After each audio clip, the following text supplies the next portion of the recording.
Hello, everyone, and thank you for coming out today. I'm Omar Oakes, Editor-in-Chief of The Media Leader, the UK's trade title, which focuses on the issues that matter to media and advertising. I'm pleased that so many of you have made it here today for our first ever event in Manchester. I was here a year ago for ITV's annual showcase that they do in Manchester, and I'll tell you a secret, I've been reporting on media and advertising for nearly 10 years, and you sort of come to events like this and you think, oh, I kind of know everyone, I'll be able to say hello to someone. I didn't know anyone. And it's a similar kind of looking out into the audience today where I know hardly any of you. So there's so much happening up here. It's definitely not an event where we expected lots of London people to be travelling up. So really appreciate you coming out here today. And I've already dropped my pen, thank you. So there's so much going on. And I want today to be the start of a bigger conversation where you hear a lot more about what the Media Leader is doing, and hopefully I can meet as many of you as possible here today. So, to talk about the brands, and hopefully we might get to talk about media in terms of how you grow and future-proof your brands. It'd be interesting if we don't. This is such an important conversation as media audiences fragment and reform in other places in this evolving ecosystem. So we've brought together a top-flight team of brand marketers to let you in on their thinking. First, we have Sam Walker, who's Group Marketing Creative Director at N Brown. Prior to his current 3-year stint leading marketing for Sherwin-Williams and Simply Be, he clocked up 10 years at Tesco, where he joined as a grad market researcher, where he rose up the ranks to become head of media strategy and effectiveness. He then spent 5 years at Co-op, where he was head of customer campaigns. To his right, we have Stephanie Legg, Chief Marketing Officer at Schuh, which, in case you don't know, a bit of German vocab, they sell shoes. Legg has 20 years of commerce multi-channel marketing experience across fashion, fintech, retail. She spent 10 years at Arcadia, leading digital marketing and brand marketing teams. She's told me not to ask any questions about Sir Philip Green and what it was like to work for him, maybe one for networking, coffees later. And finally, to my immediate right, we have Jonathan Greeno, who's Marketing Director, Consumer Brands Group Europe at Sherwin-Williams. You might know that they own brands like Valspar and Ronseal, and it's actually 30 years this year since Ronseal first came out with just does exactly what it says on the tin.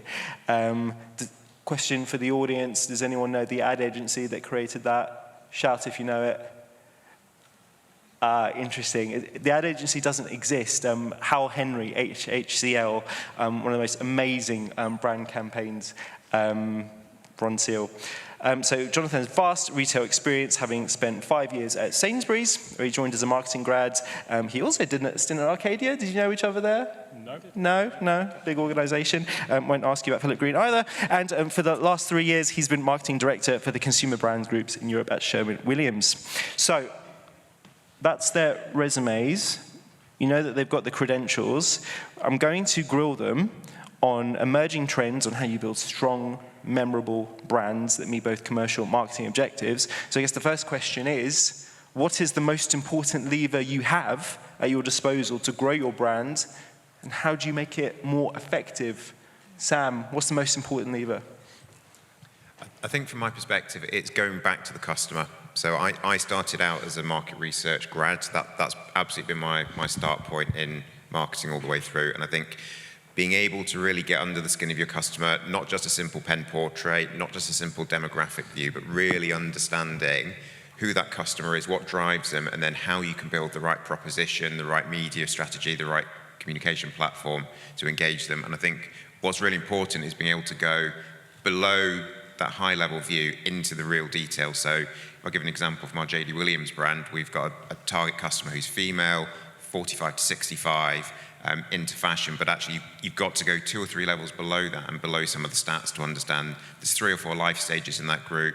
That group really feel passionate that they're not seen by society, and you start to then be able to paint a much richer picture of that customer, which flows through into everything else you do. So from my perspective, that's where I'd go, and it's the only lever that improves every other thing you do across the whole marketing process. But it's absolutely about going to below the average, going to really understand that customer and what makes them tick, and that's where you'll get your insights that will drive a great plan.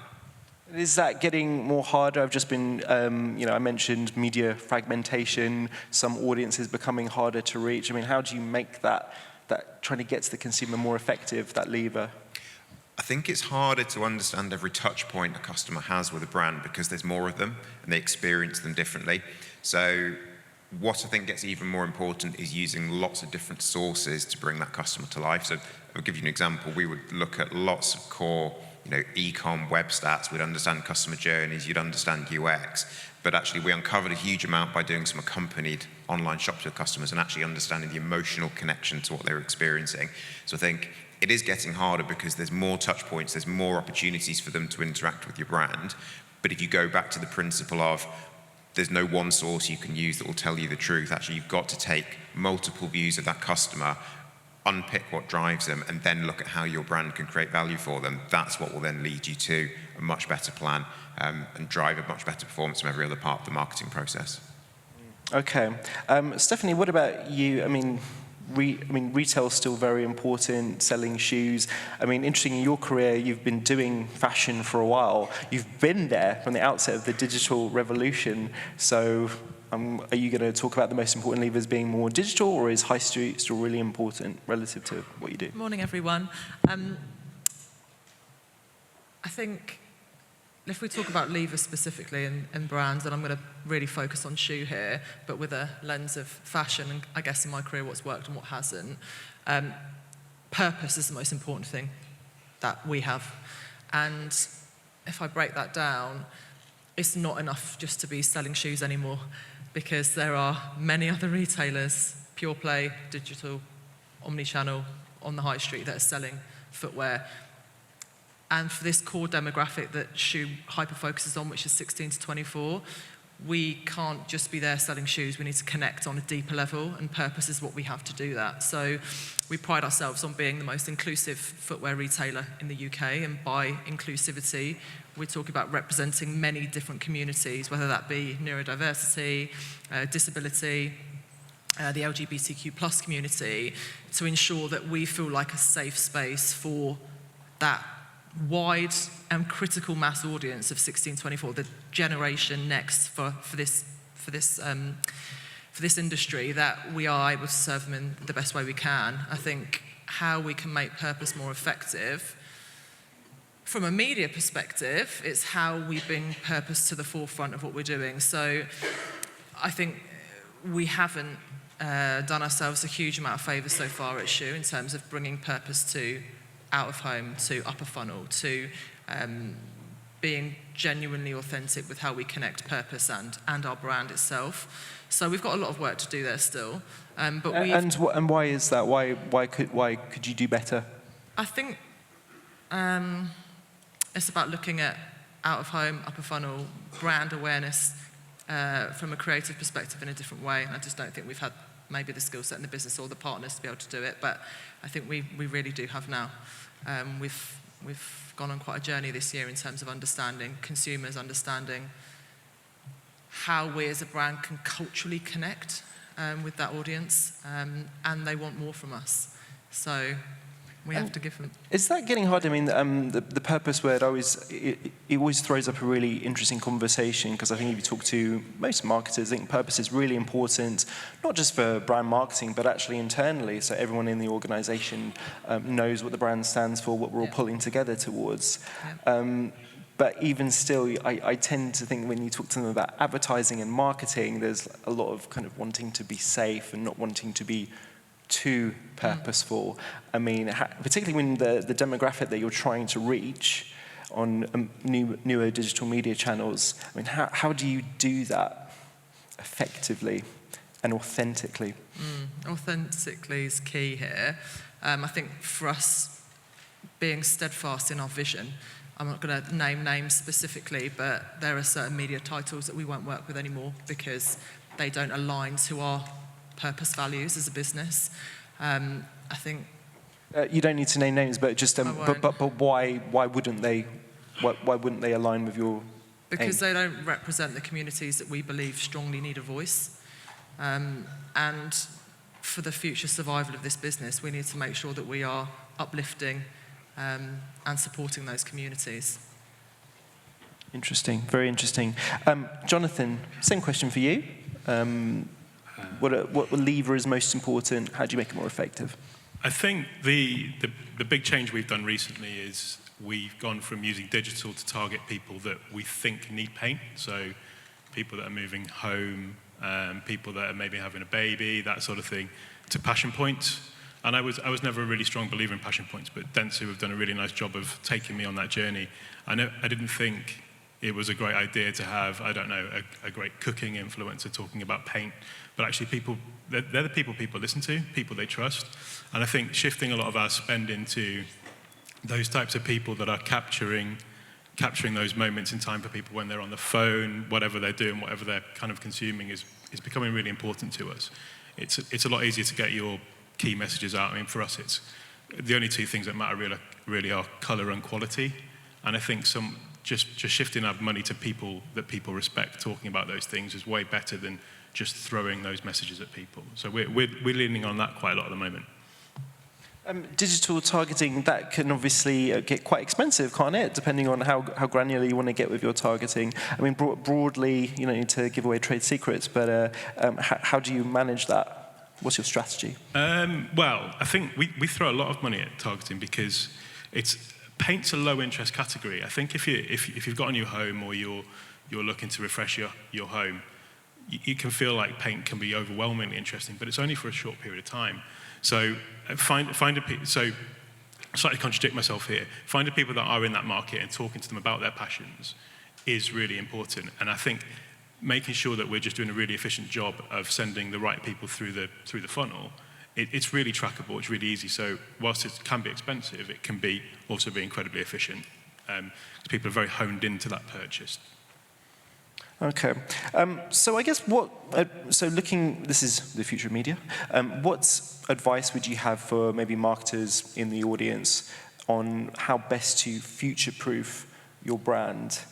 How integral is that to your business in terms of future-proofing? You don't need to say we're just trying to get through the day, but I mean, Sam, what advice would you have? I think there's two bits that really matter when we think about future-proofing. One is that customer piece, so following the customer, being clear where they want to go next, how they're responding to what you're doing, and how they're changing the way they engage with brands and spend their time with media, but also then having a really clear, longer-term view of the external landscape and where's it going. So as a pure play, we've obviously been spending a lot of time on things like GA4, like demise of the cookie, looking at different ways of using data and first-party data to reach that customer. So I think it's got to be the combination of understanding your customer, how they're reacting to the work you're doing by channel, where it's resonating, where it's not, but also having the ability to look forward, see what's coming, and then be able to put those two things together.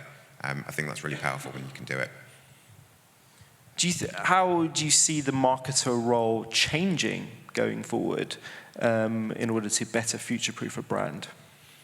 I think it's getting broader, and I think if you go back to think of all the different ways a customer can interact with your brand. So there's a methodology I worked with years ago from Ipsos called Brand Shout, and what it did brilliantly was it looked at every single interaction a customer had with you, regardless of where it was, offline, online, a store, a lorry, and it just brought to life every single way a customer can interact with you.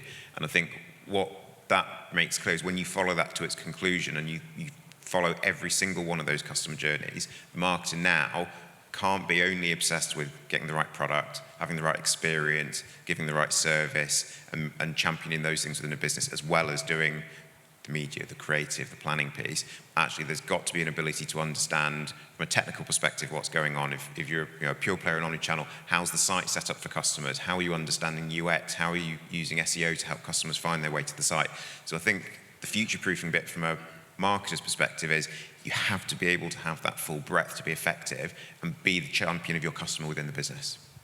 So sounds difficult. It sounds like you need a big team to help you do this. It's difficult, but it's fun, because every one of those places you go, you can uncover an insight into customers. You can make a difference for them, and I think that's where being in a customer-facing business, it is full-on, fast-paced, but chaotic at times because you're responding to customers and how they change. But that's where the teams get the thrill of it, and it's actually being able to affect that change and give a customer a better experience at every single point, which ultimately keeps them coming back and builds that connection to the brand.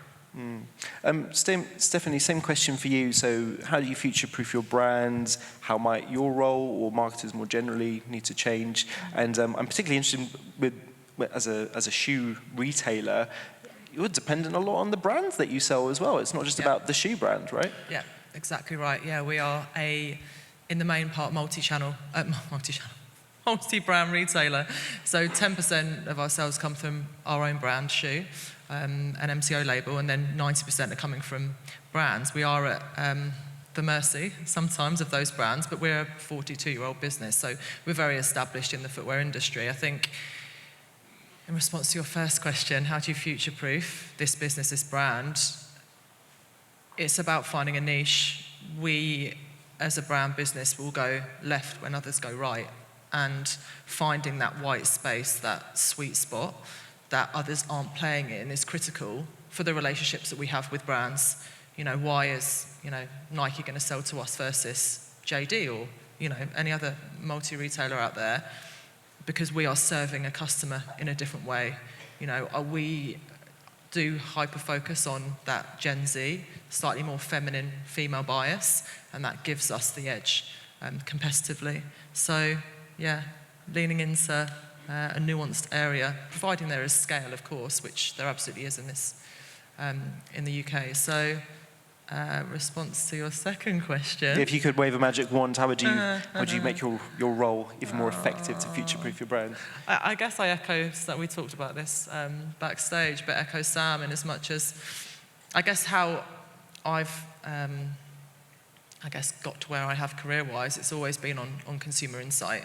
That is critical to be able to connect. We talked earlier about your love for B2B and my love for B2C, and I desperately want to connect with that consumer.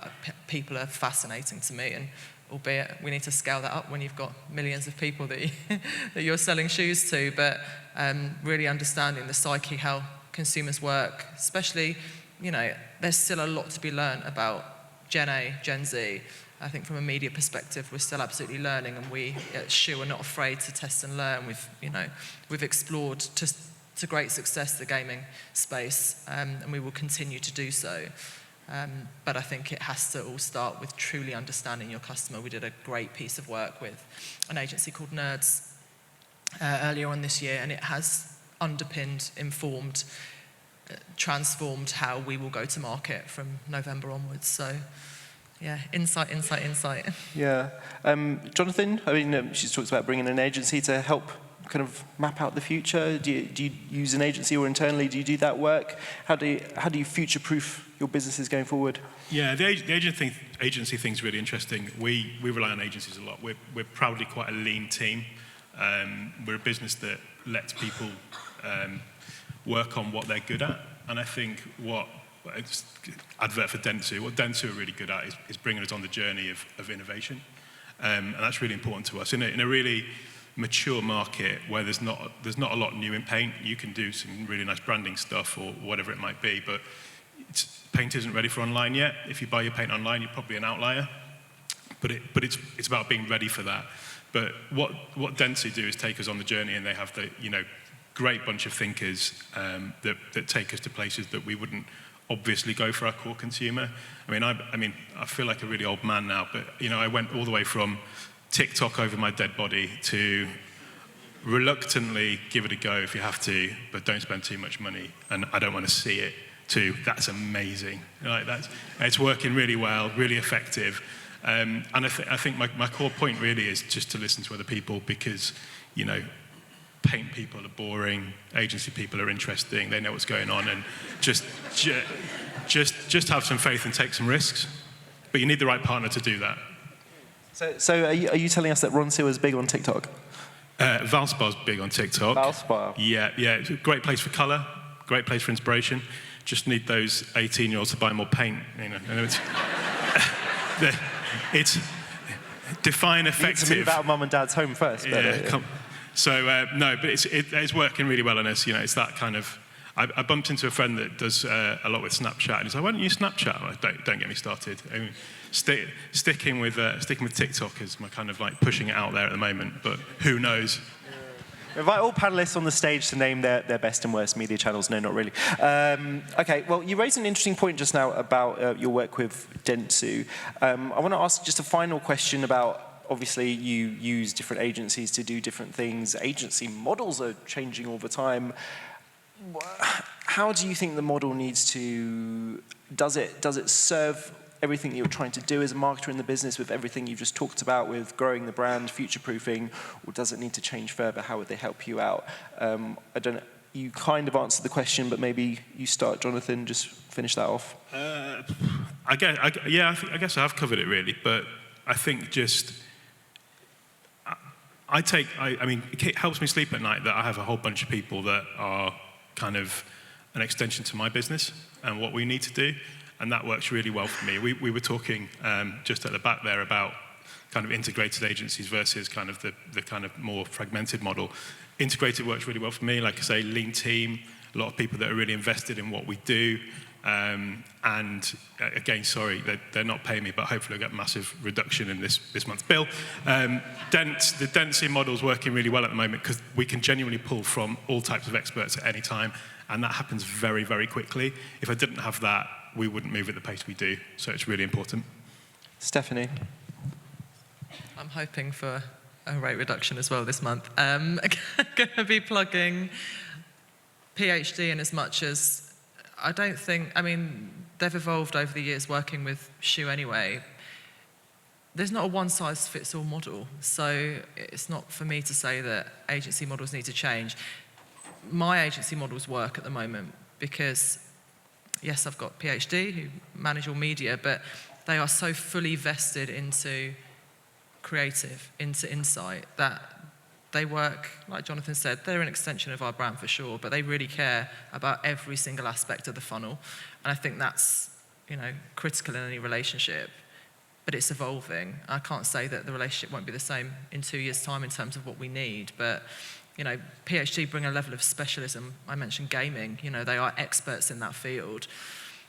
And we need that as a brand because of our target audience. So I think we're definitely fit for purpose now. I can't speak on behalf of other brands, but I have a very honest, open, upfront relationship with all of my agencies and likewise. So providing brands are giving the right kind of information, being very open with state of play, I think it's going to work. And doing a bit more out of home as well, as you mentioned. Yeah, we will be doing more out of home, okay. For sure. Final word from you, Sam. Yeah, I think I agree with a lot of what's been said. I think it comes down to two things for me. I don't think the agency model doesn't work for clients. I think if clients know what they want and are able to articulate that, they can get an agency model that works. I think the onus is on the client to make sure that that does work.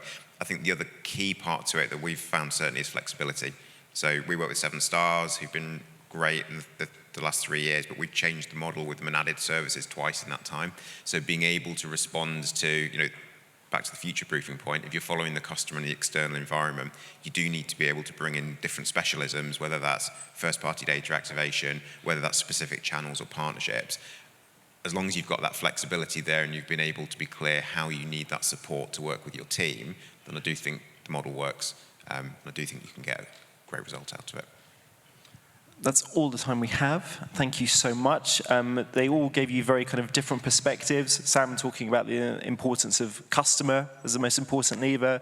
Steph Schuh talking about purpose, and John from Sherwin-Williams talking about digital targeting, to very different perspectives. Definitely not a one-size-fits-all approach for how you tackle this issue either. Thank you for listening. The next panel is about the future of news, which is obviously really important and close to my heart as well. Please give a big hand for our panelists. Thank you so much for listening. Thank you.